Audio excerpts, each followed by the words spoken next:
May 26, 1940. Inside a secure room deep within the Reich Chancellery in Berlin, senior officers of the German High Command gathered around a secure telephone line. The news they were receiving from their intelligence networks in London was almost impossible to believe. Winston Churchill, the new British Prime Minister who had held office for barely 2 weeks, was refusing even to discuss peace terms with Germany. Not delaying. Not negotiating. Simply refusing.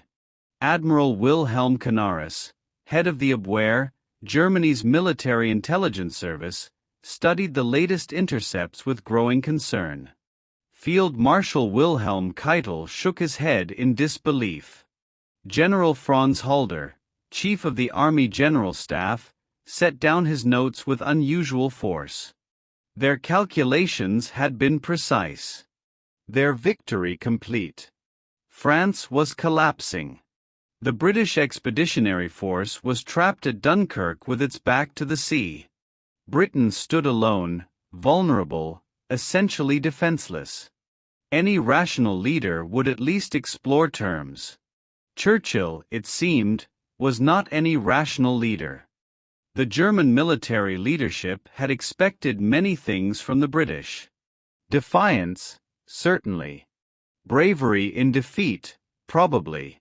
But this categorical refusal to even acknowledge reality struck them as something between madness and suicide. In the corridors of power in Berlin, among men who had just orchestrated the most stunning military victory in modern history, confusion was giving way to anger. And that anger would simmer for 5 years, from the sunlit confidence of 1940 to the dank desperation of the Führerbunker in 1945, where bitter German generals would finally understand the magnitude of Churchill's gamble and the completeness of their miscalculation.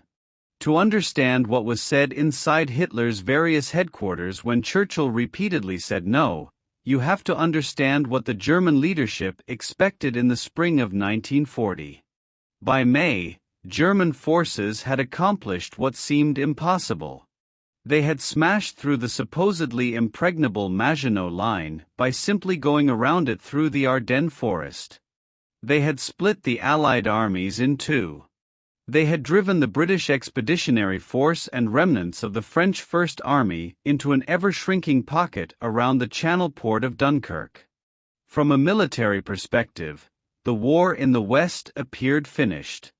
Hitler and his generals had studied their history. They knew how wars ended. There would be negotiations.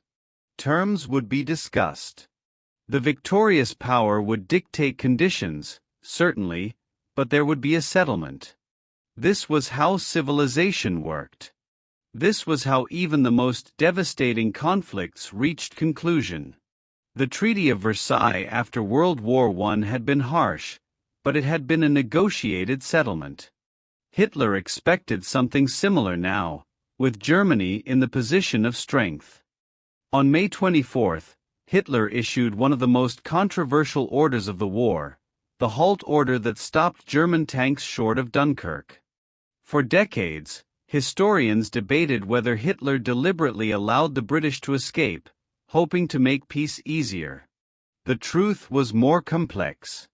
Hitler was listening to Field Marshal Gerd von Rundstedt, who worried about overextending armored units in marshy terrain. Göring had promised the Luftwaffe could finish off the trapped armies from the air. And yes, there was a political calculation. Hitler genuinely believed he could make peace with Britain.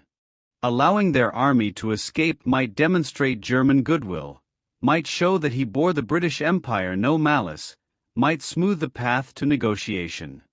The British evacuated 338,000 troops from Dunkirk between May 26 and June 4, 1940.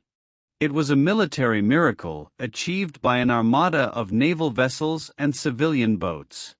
But in Berlin, the German High Command didn't see it as a disaster. They saw it as an opportunity. The British had their army back, bruised but intact. Surely now they would be reasonable. Surely now they would recognize that continuing the war served no purpose.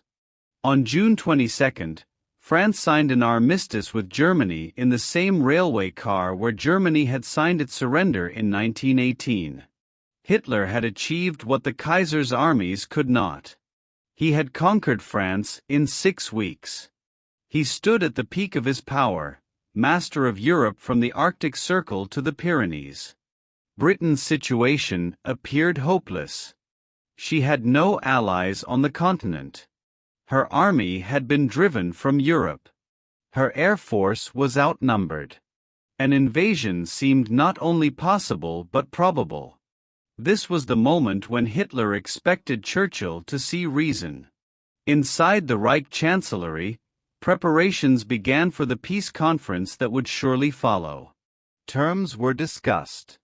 The consensus among German military leadership was that Britain would be allowed to keep her empire, would maintain her navy, would retain her independence. All Germany wanted was a free hand in Europe. It seemed generous. It seemed reasonable. It seemed inevitable. Then came July 19, 1940.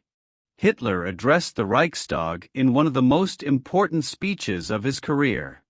Standing before the assembled Nazi leadership and foreign dignitaries, he made what he called an appeal to reason to Great Britain. The speech was broadcast across Europe. Every phrase had been carefully crafted. In this hour and before this body, Hitler declared, I feel myself obliged to make one more appeal to reason to England. I do this not as a victor, but for the triumph of common sense. He warned that rejection would mean the destruction of a great world empire, but insisted he had never desired such an outcome. He spoke of his respect for British civilization. He implied that continued resistance would bring suffering to British civilians, while Germany stood ready to offer honorable terms. In the ornate Reich Chancellery, German generals waited for Churchill's response. Some were confident it would be positive. Others were less certain, but still hopeful. Churchill's answer came not in a formal diplomatic communication, but in a broadcast. On July 22, Foreign Secretary Lord Halifax rejected Hitler's offer in a BBC radio address. The message was unambiguous. Britain would not negotiate. Britain would fight on. There would be no compromise with tyranny, no accommodation with dictatorship, no peace with Hitler. The reaction in Berlin was shock followed by fury. In a conference room in the Reich Chancellery, Field Marshal Wilhelm Keitel threw down his papers in frustration. The English have gone mad, he reportedly said.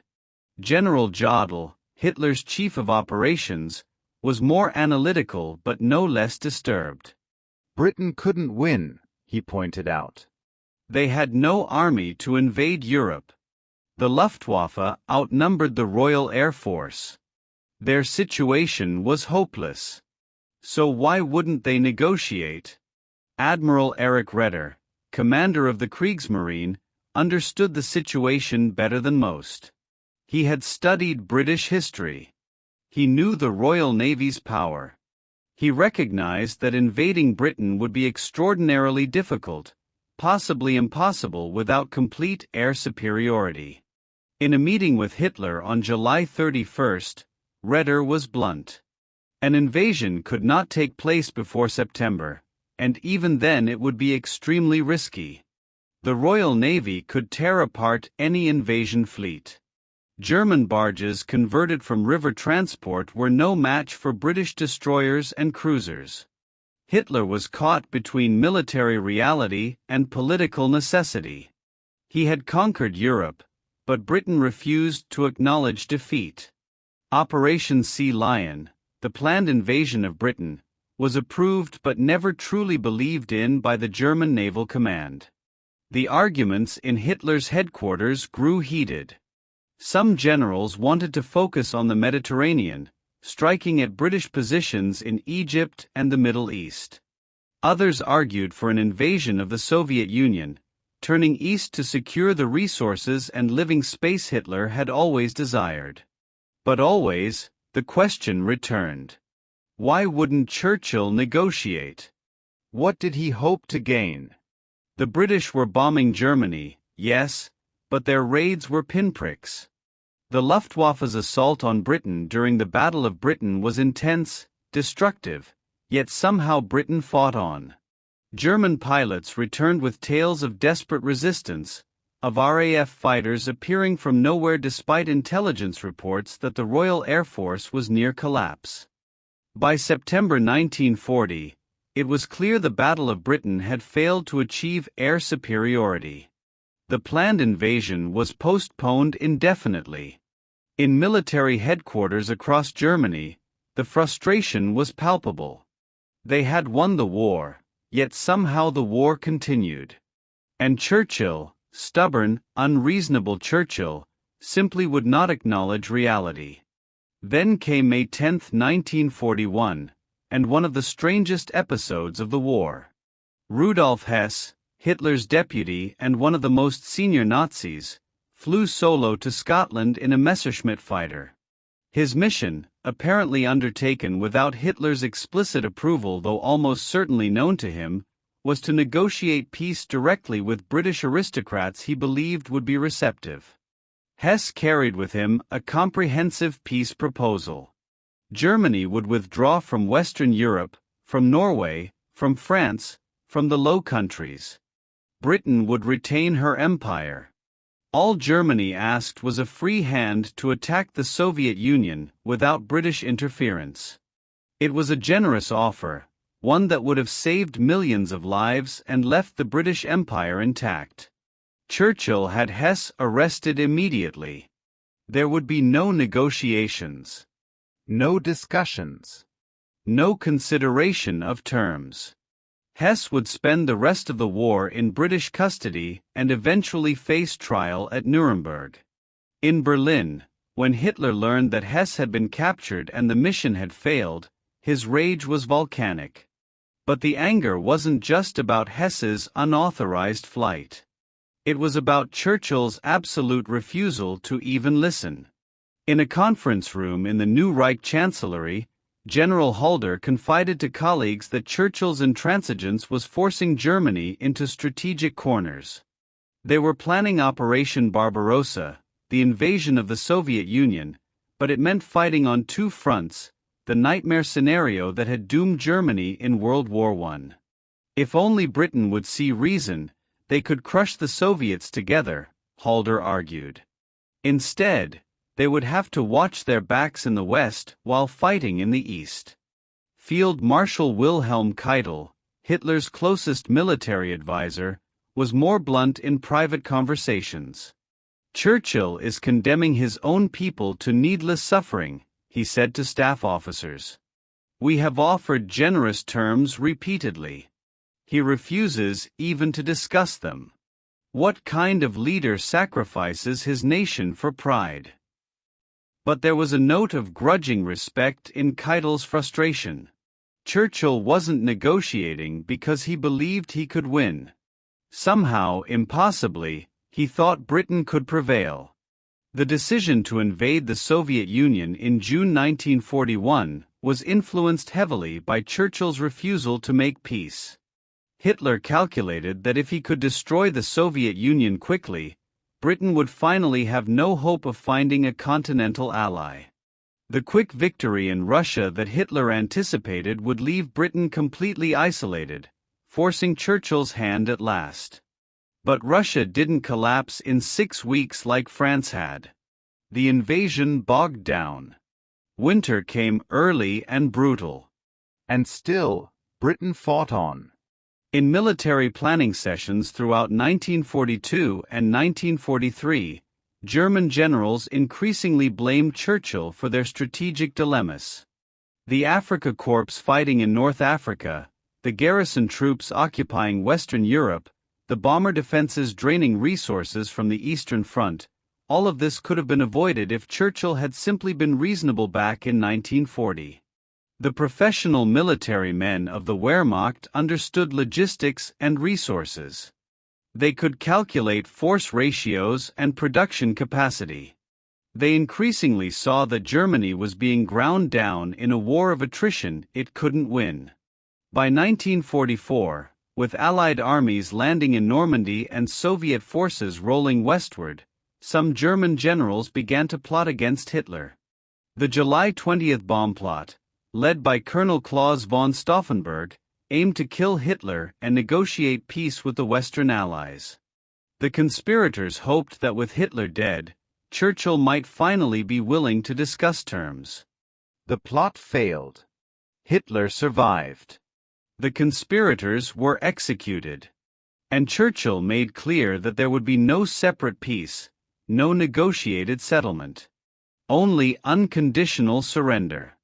As Germany's situation grew desperate in late 1944 and early 1945, Heinrich Himmler, head of the SS, attempted his own unauthorized peace feelers through Swedish intermediaries.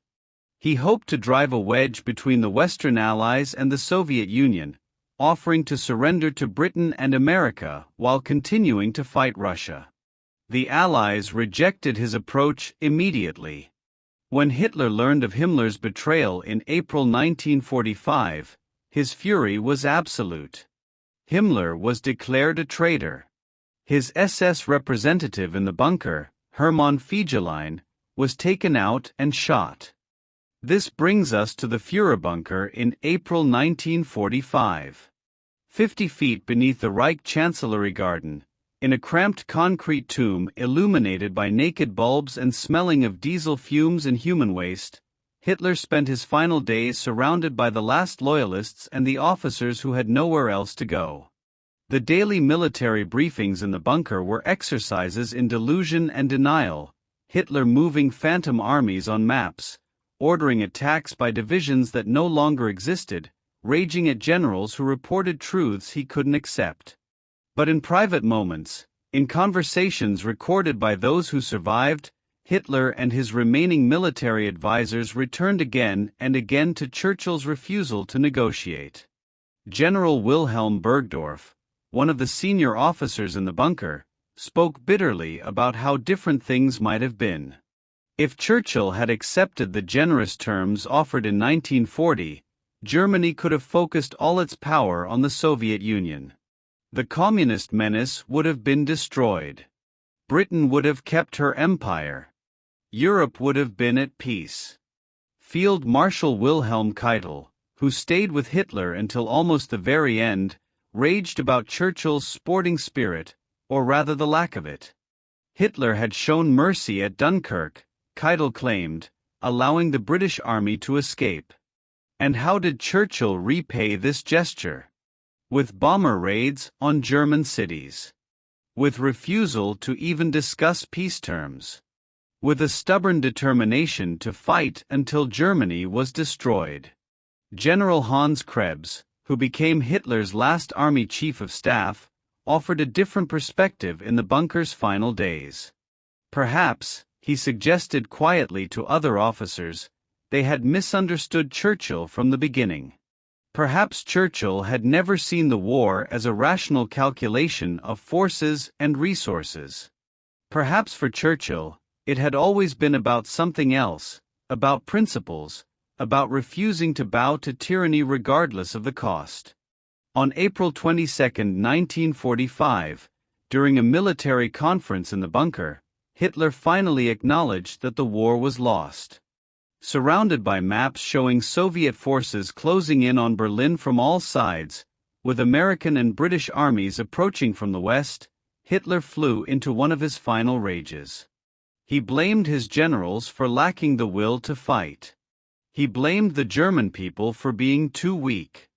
But underlying the fury was a note of bitter incomprehension. How had Churchill done it? How had that stubborn English aristocrat held out when defeat seemed certain? The answer, which some of the more thoughtful German officers came to understand in those final days, was that Churchill had gambled everything on something the German military mind couldn't quite grasp. He had bet that Britain's geographical position, protected by the Channel and the Royal Navy, could give them time. Time for America to enter the war. Time for Germany to overextend. Time for the tide to turn. It was irrational by military calculation. It was impossible by strategic analysis. Yet somehow, impossibly, it had worked. General Helmuth Weidling, commander of Berlin's defense in the final days, shared a conversation with junior officers in the bunker that one of them later recalled. "Churchill understood something we didn't," Weidling said. "He knew that in a fight between a democracy and a dictatorship, time favors the democracy. Dictatorships can achieve stunning short-term victories, but they cannot sustain long wars of attrition. Churchill just had to survive until our weaknesses showed." And they did. On April 29, 1945, Hitler married Eva Braun in the bunker. He dictated his political testament, still blaming others for Germany's defeat, still unable to acknowledge his own catastrophic decisions. But in private comments recorded by his secretary Traudl Junge, he returned to Churchill one final time. "That man," Hitler said, speaking of Churchill, "never understood what I was offering. We could have ruled the world together, Germany and England. Instead, he chose destruction. He chose to let the Bolsheviks into Europe. History will judge him harshly." But history, of course, judged differently. On April 30, 1945, with Soviet forces less than 1,000 feet from the bunker, Hitler committed suicide. The generals who had served him, who had blamed Churchill for their strategic nightmares, who had raged about British stubbornness and unreasonableness, were left to face the consequences of their own choices. General Alfred Jodl, who would sign Germany's unconditional surrender documents on May 7, spoke to American interrogators about Churchill in the days after the war. "We thought he was being irrational," Jodl admitted. "We calculated forces, we assessed capabilities, we determined that Britain could not win. But Churchill wasn't playing the game we thought we were playing. He changed the rules. He made it about will instead of capability, about endurance instead of force. We never understood that until it was too late." Field Marshal Gerd von Rundstedt, one of Germany's most capable commanders, was even more direct in post-war interviews. "We made two fatal errors," he said. "First, we underestimated Churchill. Second, we believed our own propaganda about him. We told ourselves he was a warmonger, an irrational drunk, a stubborn fool. We never considered that he might actually be right, that surrendering to Hitler would have been worse than any defeat in battle." The intercepted diaries and letters of German officers in the years after the war reveal a gradual, grudging recognition of what Churchill had achieved. General Heinz Guderian, the armor expert who had led panzer divisions across France, wrote that Churchill's greatest weapon wasn't the RAF or the Royal Navy. It was his absolute conviction that tyranny must be opposed regardless of the cost. "We couldn't fight conviction with calculation," Guderian wrote. "We couldn't defeat faith with logistics." The conversations in Hitler's bunker, in the Reich Chancellery, in military headquarters across Germany between 1940 and 1945 reveal a consistent theme. German military leaders believed they were being rational, while Churchill was being emotional. They offered terms they considered generous. They proposed settlements they thought reasonable. And time after time, Churchill said no. The professional soldiers of the Wehrmacht, trained in Clausewitz and military theory, couldn't comprehend that Churchill was fighting a different kind of war. Not a war of territory or resources, but a war of principles. Not a calculation of forces, but a test of wills. What furious German generals said inside Hitler's bunker when Churchill said no reveals less about Churchill than it does about them. They saw his refusal to negotiate as madness, as stubbornness, as irrational hatred. They never quite understood that for Churchill, there were some things worse than defeat. Submission to tyranny was one of them. Abandoning the fight against evil was another. Trading temporary peace for permanent subjugation was a third. In the end, the German generals who survived the war came to a grudging respect for the man they had cursed for 5 years. Churchill had been right when all rational analysis said he was wrong. He had persevered when every calculation suggested he should surrender. He had bet everything on Britain's ability to endure, on America's eventual entry into the war, on the Reich's inability to sustain a long conflict. And he had won. The men who had stood in Hitler's bunker, who had raged against Churchill's stubbornness, who had blamed him for Germany's strategic nightmares, gradually came to understand what they had been fighting. Not just a nation, but an idea. Not just an army, but a principle. Churchill had said no because some things cannot be negotiated. Some evils cannot be accommodated. Some fights must be fought regardless of the odds. If you found this deep dive into the German military's perspective on Churchill's defiance fascinating, make sure to hit that like button and subscribe to the channel. We're exploring the untold stories of World War II, the decisions that changed history, and the moments that defined our world. Next time, we'll be looking at what Soviet generals really thought about Operation Barbarossa in the weeks before the invasion. You won't want to miss it. Until then, remember that sometimes the most irrational decision turns out to be the wisest one, and the man everyone calls mad might just be the only sane person in the room.